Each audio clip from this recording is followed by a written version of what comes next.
Hey folks, I am Makennah. I am library staff and I really love books.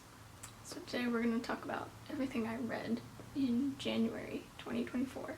I read 11 different books and I had a really good reading month. I read a lot of things that I really loved, including the first book of the month that I read, the first book of the year that I read, which was incredible and a new all-time favorite, and that was Ice by Anna Kavan, or Kavan, who she seems like such an interesting person too. She has like a fascinating story. She moved all over the world and had like bad addiction problems and like mental health problems and various things, so that works its way into her writing as well. But Ice specifically is about these two men who find themselves really obsessing over this sort of ethereal figure of a woman, except the way she's written about, it's almost like she is otherworldly. She lacks a certain humanness, and that's definitely with intention on Anna's part. But the whole book takes place in a world that has been destroyed by climate change, and it has gone towards an ice age. So it's called Ice because it takes place in like this world that's leading up to an ice age. So it's very cold, and there are these like really cool descriptions of these ice blocks just growing out of the ground and having an almost rainbow quality to them with the sun shining through. It's really fascinating. They're like, everything about it is fictional and mostly based in reality, but there's a slight speculative edge to it with how Anna describes things. She has a really incredible writing style in a way with words that I admire so much. But so these two men in the story are chasing after this woman and like trying to beat each other to this woman. And man, the whole story is just mysterious and like steeped in the ethereal almost. Like we don't really know what's happening or why there is this obsession. And the narrator himself is extremely unreliable. Like you can't fully figure out what's going on or why he is doing the things he's doing, so it's really just interesting trying to parse everything out yourself.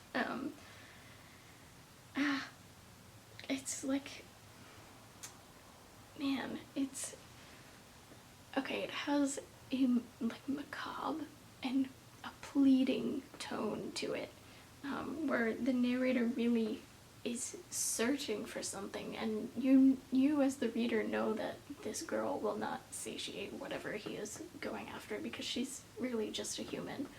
But you can see how the climate and the state of war in the world and everything is just affecting his disposition and his like mental state, and how he changes with all of the changes in the world. And it's just, it's incredible. I also obviously love that it's a climate book, and focuses on climate change.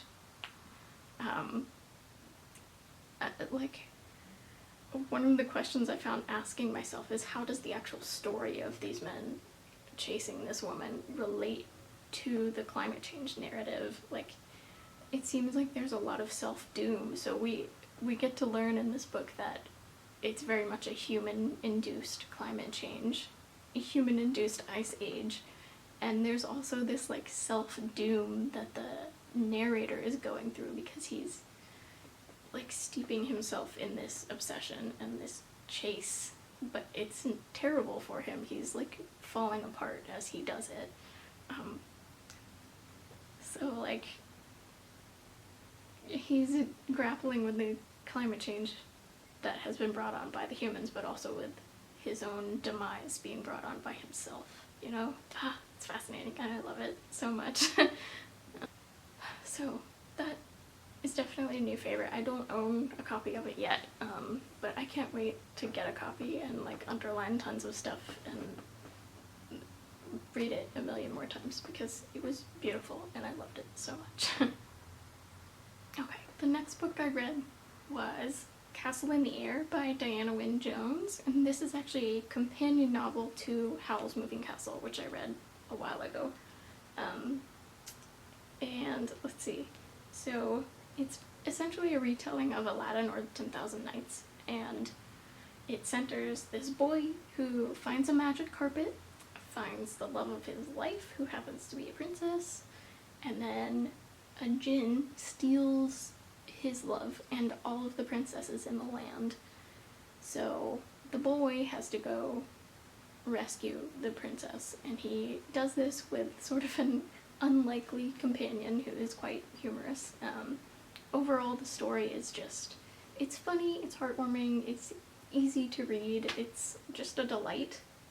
I will say, there's quite a bit of fat phobia in here, and I felt a little weird about reading a book written by a white woman who is writing like Arabic-inspired characters.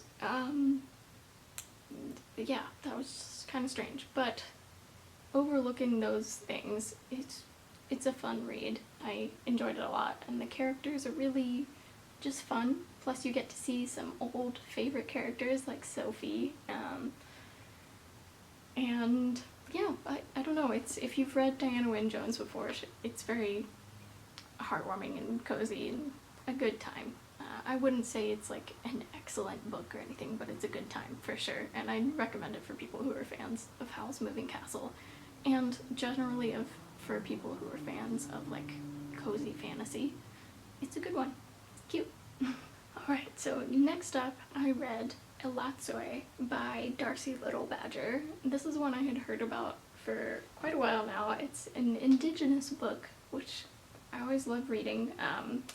So this one is actually about a teenager named Latooy, or Ellie, who inherited her family power being able to call on ghosts. So this takes place in an alternate modern day universe where ghosts and vampires and things are very much real and known by everybody.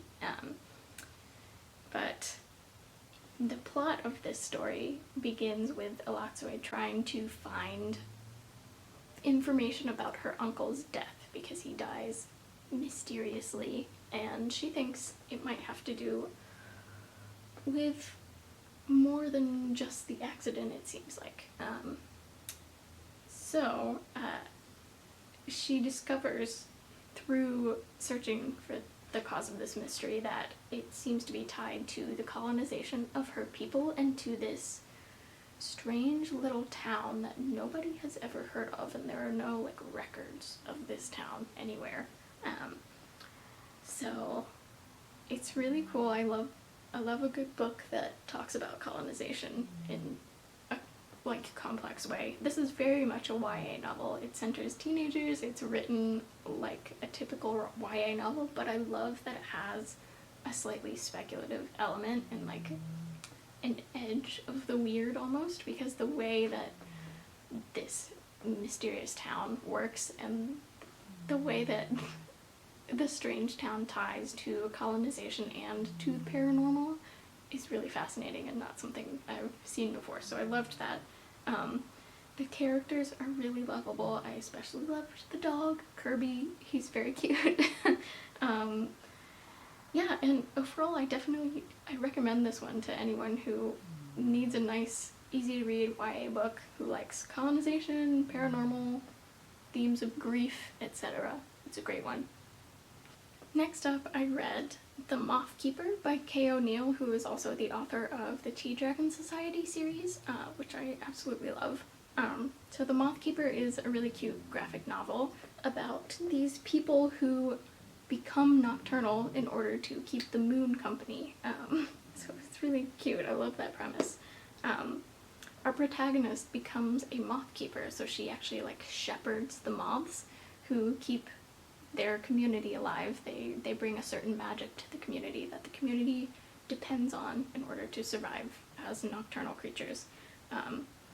And through this process of becoming a moth keeper, our protagonist just grapples with themes of loneliness and grief. The book is super sweet and heartwarming and like very cute and kind of sad, but it's sweet. It's like bittersweet. So a big part of the book is bringing people together. So it talks about the nocturnal people and the people who are like live in the day like most people, and bringing everyone together to celebrate the moon and the sun and the daytime activities and the nighttime activities. So bringing people together and loneliness are the central themes for sure. Unfortunately, I found the story a little bit lacking. I just wanted more details about the world. Like I mean, I understand it's a graphic novel and there are only so many pages you can write, but I just wanted to know more about this world that we live in and like the main character's backstory and everything. I just wanted more of it.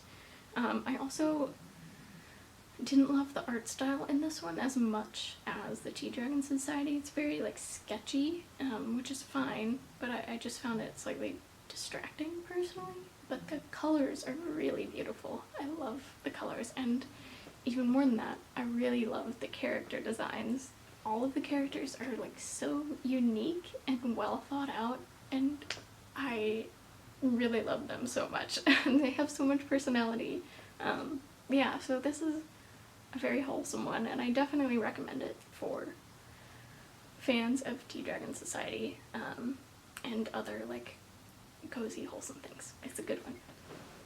So, the next book I read in January was Boy Parts by Eliza Clark, and my god, I devoured this book in like almost a day. It's about an artist who photographs nude men. She prefers men who are like softer or more feminine or are like not conventionally attractive, and the book just follows her as she like has a series of mental breakdowns and we learn more about her past. So her art is very much influenced by her trauma, and we learn more about her own trauma and also about the like terrible things she has done to other people. The book is really like disgusting and depraved and really dark, and I just had such a strong emotional response to it, to the point where I realized that all of the most like harrowing books that I've had a really strong response to, it's because I like see a part of myself in these really awful characters, which is like terrifying. But I mean, I think it's good that I recognize that, you know? So this book strongly affected me. Yeah, it's kind of like, I feel like this book is the epitome of gross girls meets toxic bisexuals. It's definitely, I don't always love books from the perspective of unlikable narrators, but this one is done really well. I think I can definitely understand why some people would not like it, but if you love the idea of things that are a bit like, I guess, counterculture and like seeing the darkness of a person who is also an artist, it could be good for certain people. I also thought it was interesting how this book represented the art world in general. There were some interesting like comments on being an artist and like the accolades that come with being an artist, or whether or not you're like seen as a successful artist. Yeah, so that was interesting too.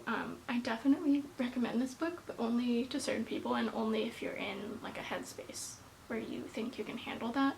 And I recommend looking up trigger warnings for this one for sure.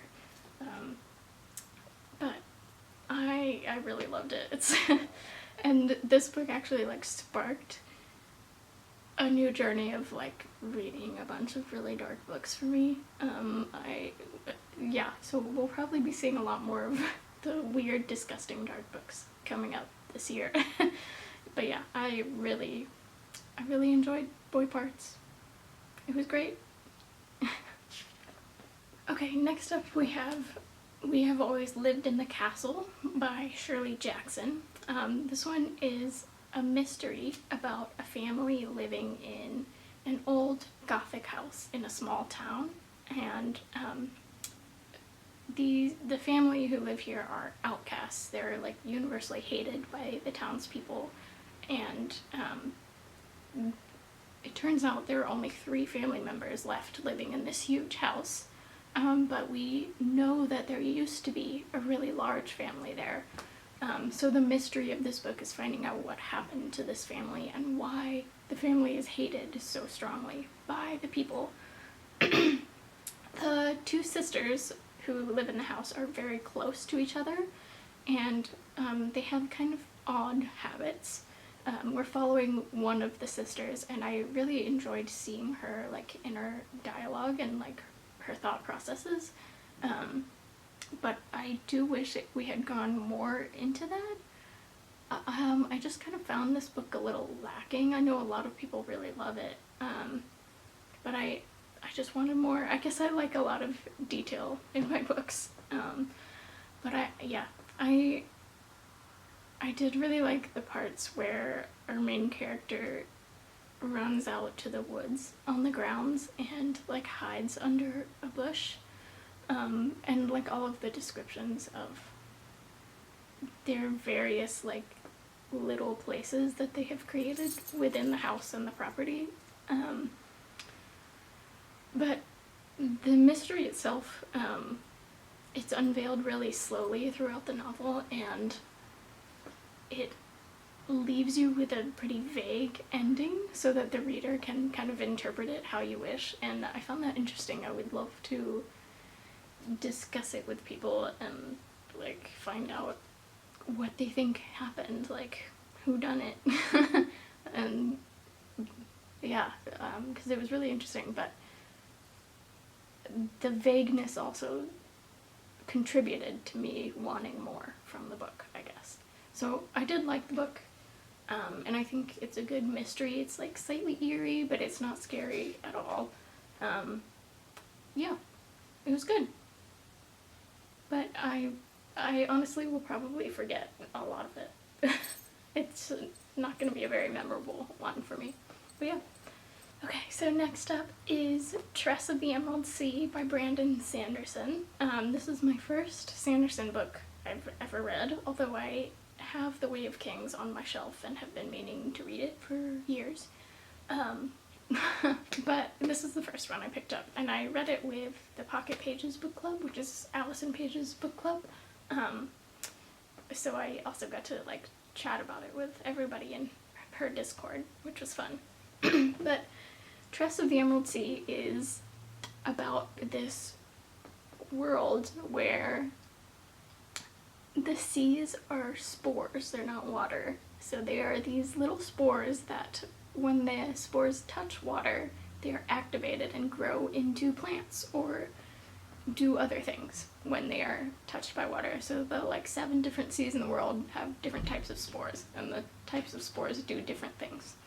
And our main character in the story lives on a tiny isolated island where nobody ever really leaves the island, and she ends up falling in love with like this royal guy, and because he's royal, he's like shipped off to one of the other mainlands and married to like a princess or something. But our main character, ends up leaving the island and trying to search for her love because she knows that he's not going to be happy and that they want to be together. So she ends up joining this like ragtag gang of pirates and sailing across the Spore Seas and trying to find him.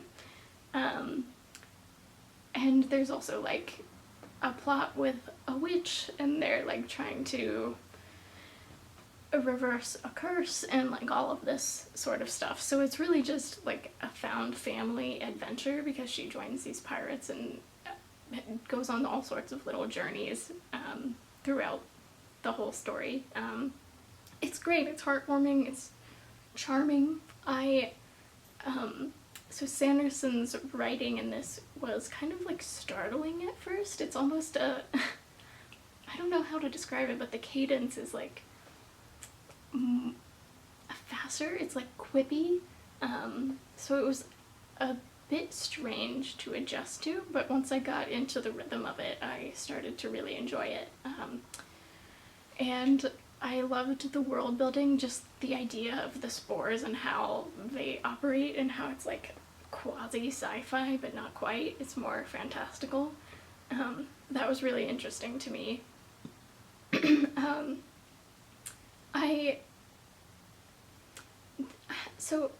I really enjoyed it, but I also like did not find myself reaching for it, like to pick it up. It's definitely not a favorite or anything. I don't know, I can't fully explain why. I don't know. It just wasn't a favorite, I guess. I don't know. I think I wanted more world building and more of that information about the spores, because I really liked that aspect. But this is definitely a character-focused book, which normally I love character, but yeah, I just wanted more of that. And I know Brandon Sanderson's other works are heavier on the world building, so I do think I'll enjoy him when I read more of his books. So that's good. Yeah, I enjoyed my time thoroughly. I think anyone who likes the idea of it would enjoy the book. It's cozy. It's not like super high stakes or anything. There's not a whole lot of like politics or anything. It's just magical and lots of good characters. The characters are amazing. He's really good at writing the people. Yeah, that's Tress. Alright, next up is Crossroads of Twilight by Robert Jordan, which is book 10 in the Wheel of Time series. So I've been reading this series for a long time now, probably like a couple of years. I'm just making my way through slowly. And at this point, these books are definitely a comfort read. Like, I reach for them whenever I just need something to read that doesn't require a ton of thinking, and that will comfort me. Because I'm familiar with the characters in the world, and I generally know what I'm gonna get with these books. So I did enjoy it, but it's funny, I can't say anything about the plot because it's book 10 and I don't want to spoil anything, but if you don't know about Wheel of Time, it's a high fantasy series that centers a group of characters who are like, they're friends, but they're also like kind of chosen ones. One of our characters becomes the chosen one, who is like simultaneously the hero and the villain, sort of. There's magic, and they're just trying to defeat the evil in the world. As like a general synopsis, that's obviously very vague. But this is just another story in that series. I really did enjoy a lot of the stuff that happened in this one. I like gasped out loud quite a lot at some of the things that happened, which I will not state because I don't want to give spoilers. I liked a lot of the character development with Egwene and Elaine in this one, but the ending of this particular one was so anticlimactic. Like, you kept building up to something the whole time, and then it doesn't happen in the end. You just have to like keep reading the next book. And normally these books do end with like a big thing. So that was kind of strange. I feel like maybe the last 4 books in the series are going to be a very dragged out big event. We'll see if that happens.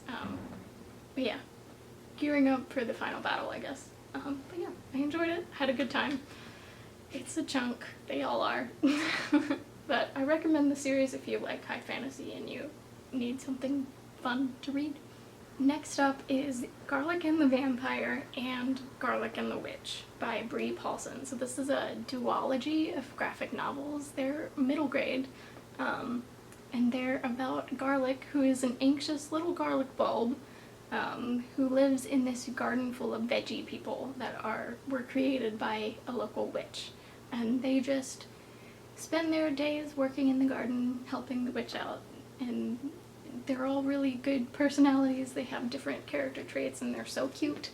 And one day, a vampire shows up near the veggie people's home, and Garlic is sent out to confront the vampire because naturally vampires are repelled by Garlic. So she has what it takes, you know, even though she's super anxious and she doesn't really want to go, she's very scared, she goes and does it. And I feel like this is not a spoiler, but it turns out the vampire is harmless. And he becomes like a friend, and they all like become one big cozy family. The whole series is just very cute. It's cute, it's wholesome, it's heartwarming, and it has absolutely beautiful character design and beautiful colorways. I could just eat those colors, they're so good. I love that it's like all greens and natural colors. It's really good. So yeah, I loved it. I really enjoyed them. I had a great time and I recommend it for a nice cozy time. Okay, the last book I read in the month of January is House of Leaves by Mark Z. Danielewski. This book is a labyrinth in and of itself, and I loved it. I wasn't sure if I would love it or hate it, and I really loved it. So this book is hard to explain.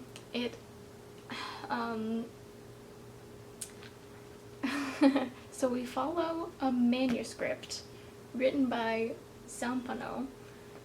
Zampano is writing a whole explanation and criticism, I guess, of a documentary called The Navidson Record. And Navidson is this guy who, he's a photographer, but in this case he has written a film, and he filmed a documentary about he and his family moving into a new house.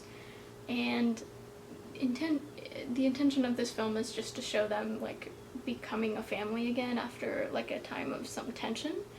But it turns out this new house that they're moving to is not what it seems, and it actually is a like ever-changing, strange labyrinth. Like these rooms appear that weren't there before, there's a hallway that appears that wasn't there before, and the hallway goes on forever, and it opens up this huge space, and it can't be explained.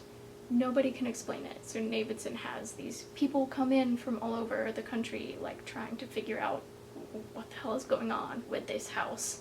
Like, why is it a labyrinth? So that's the premise of the documentary, and Zampano is writing a manuscript about the documentary. So he's like citing different things in appendices, he's giving all of the facts, he's like interviewing people, all sorts of things. And then, on top of that, we have Johnny. Johnny is a man who just stumbles across Zampano in his death and finds this manuscript, and Johnny adds his own annotations to Zampano's manuscript. So we end up learning about Johnny's life, because a lot of the annotations he includes have nothing to do with the actual manuscript. He just ends up going on these tirades about his own life and feelings. so we just learn about him. So there are like a bunch of different stories within stories in this book, and it's like kind of wild to flip through.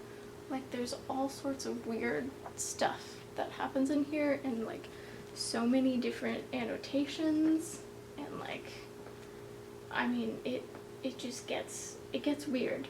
It's definitely strange.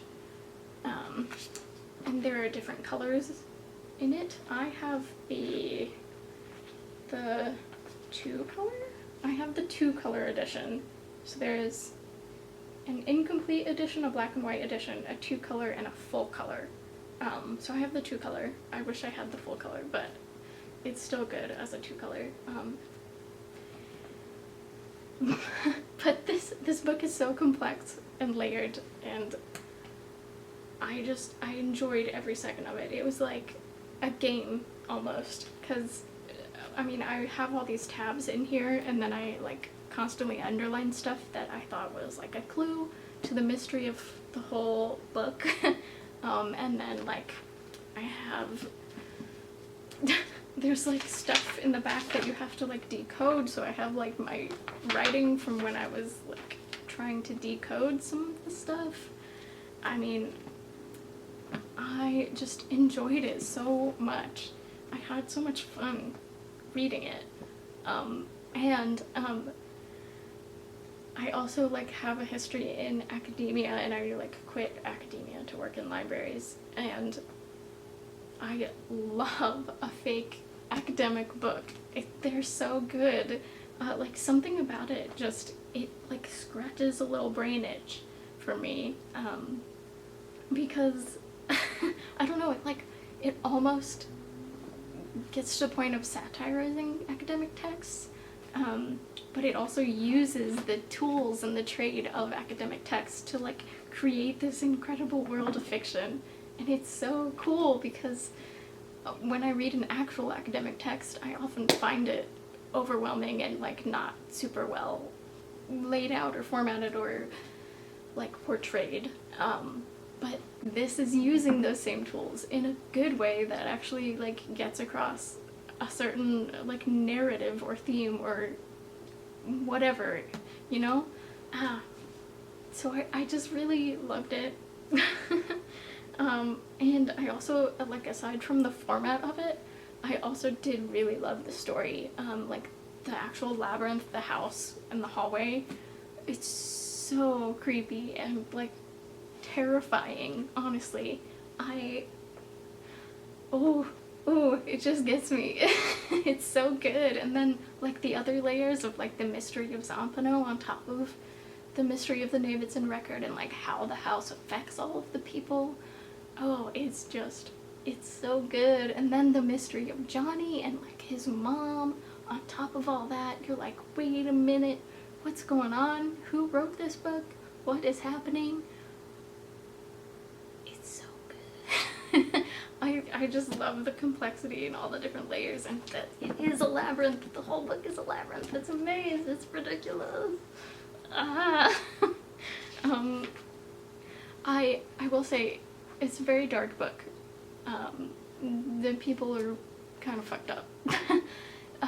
And at one point during reading it, I did like fall into like a bit of a depressive episode, and I had to step away from House of Leaves and read some cozy stuff instead, which is when I read Garlic and the Vampire, because my head just couldn't handle it. So if you're not in a good mental space, maybe avoid this one for now. But I fully loved it.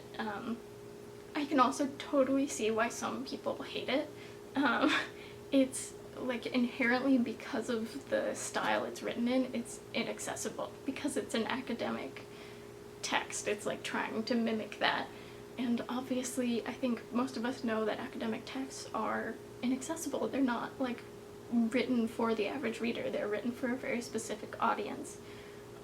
So it's hard to parse. It's a very challenging book to read.